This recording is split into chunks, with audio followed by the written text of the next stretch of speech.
Om Namo Narayana. Welcome to our reading of the Bhasma Jabala Upanishad. I am that absolute Brahman only which, after being understood in its true aspect as one with this Atman, entirely burns into ashes the ignorance of considering this universe to be real and separate from one's own self through the destructive fire of supreme knowledge. Once, Bhusunda, a descendant of Chabali, went to the Kailas peak and prostrated before Lord Mahadeva Shiva, who is the form of Omkara and who is beyond the trinity of Brahman, Vishnu, and Rudra. Bhusunda worshipped Shiva with great devotion again and again through fruits, flowers, and leaves. Then he said, "My lord, kindly impart to me the essential knowledge of all the Vedas embodying the process and technique of using the sacred ash, because it is the only means for attaining liberation. What is this sacred ash known as Bhasma made of? Where should it be applied? What are the mantras to be recited? Who are the persons fitted for this? What are the rules regarding it? Please kindly instruct me, born from the depressed class." The kind Lord Parameshvara said, "At first the devotee, after understanding the influence of the celestials at the prescribed time, should fetch some sacred and pure cow dung early in the morning, keep it in the leaf of a palasa tree, and then dry it in the sun with the Vedic mantra Trayambakam. Then he should burn that dry cow dung, placed in a convenient place, with any fire that is available, according to the rules laid down in the Griya Sutras of his sect, and then pour ahutis of sesamum and paddy together with ghee, with the mantra Somaya Svaha. The number of ahutis should be 1,008, or if possible 1/2 times this. The instruments for pouring ghee should be made of leaf. In that case man does not commit any sin. Then at the end the devotee should offer the oblation of Sveshtakruta at the time of Purna Ahuti with the mantra Trayambakam. With the same mantra Bali, an offering should be placed in the 8 directions of the fire.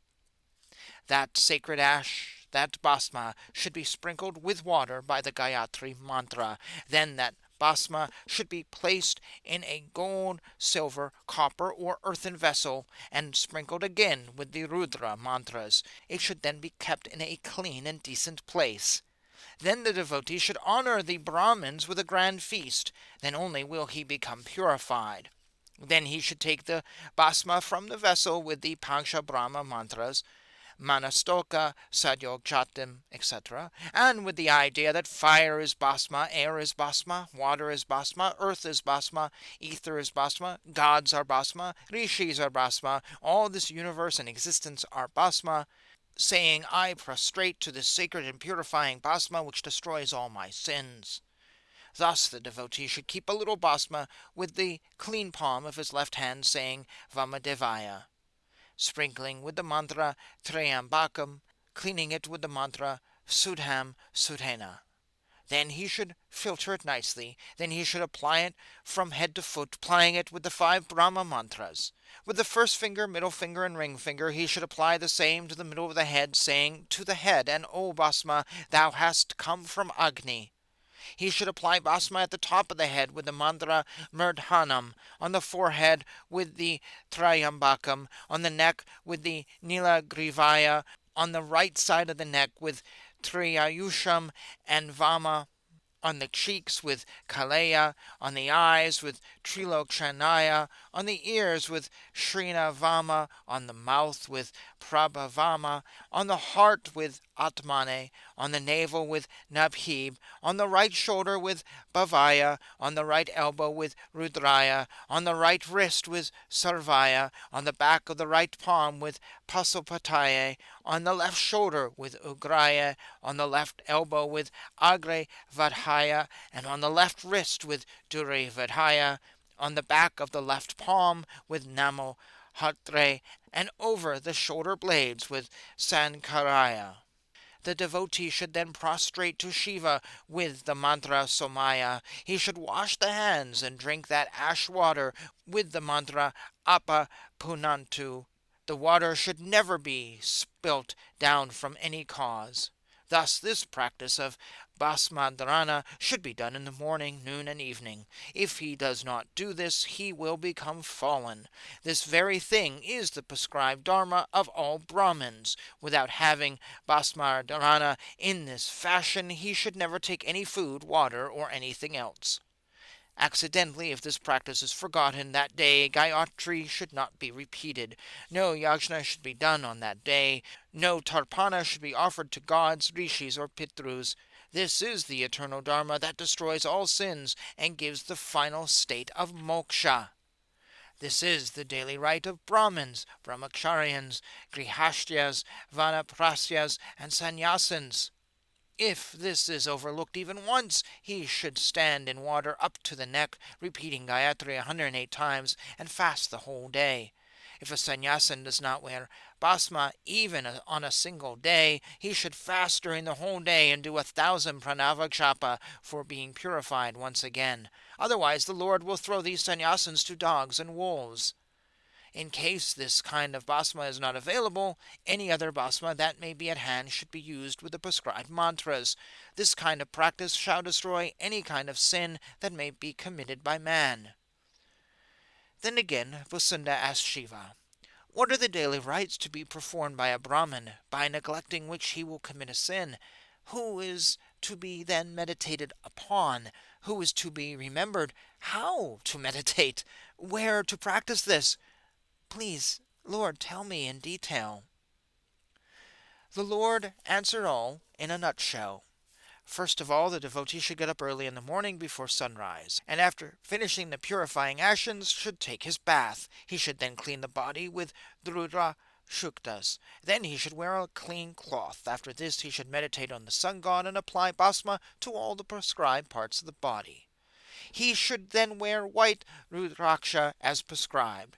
Some prescribe the following way of wearing the beads. Over the head should be worn 40 beads, 1 or 3 beads on the chest, 12 beads over each of the ears, 32 beads around the neck, 16 around each of the upper arms, 12 around each of the wrists, 6 around each of the thumbs. Then the devotee should observe Sandhya with the kusa grass in his hand, and he should do japa of either Shiva Shadakarashara or Shiva Ashtakshara.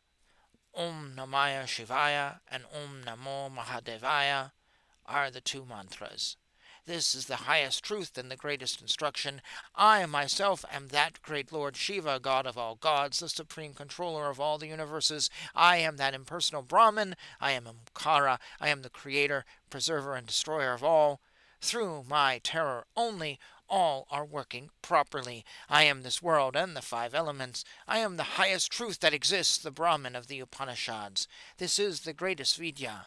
I am the only giver of moksha, hence all people come to me for final help. That is why I absorb into my being those creatures who leave their pranas at Benares, which is standing at the top of my trident. Therefore, everyone should perform penance at Benares only. Benares should not be neglected under any circumstance. Everybody should try to live at Benares as far as possible. No place is better than Benares. Even at Benares, the most celebrated is the temple of Shiva, where in the east there is the place of wealth, in the south the place of Vichara, in the west the place of Vairagya, and in the north the place of Jnana. There in the middle, I, the eternal spirit, should be worshipped. That linga at Benares is not illuminated by the sun, the moon, or the stars. That self-luminous linga has its root in Pathala. That is myself. I should be worshipped by one who wears the sacred bhasma and rudrakshas in the prescribed manner. I shall deliver him from all sins and sorrows. By performing my abhisheka he attains my sayugya state. Nothing exists other than myself. I initiate all with the Taraka mantra. Those who want mukti should live at Benares. I will take care of them. I am the Lord of Brahma, Vishnu, and Rudra.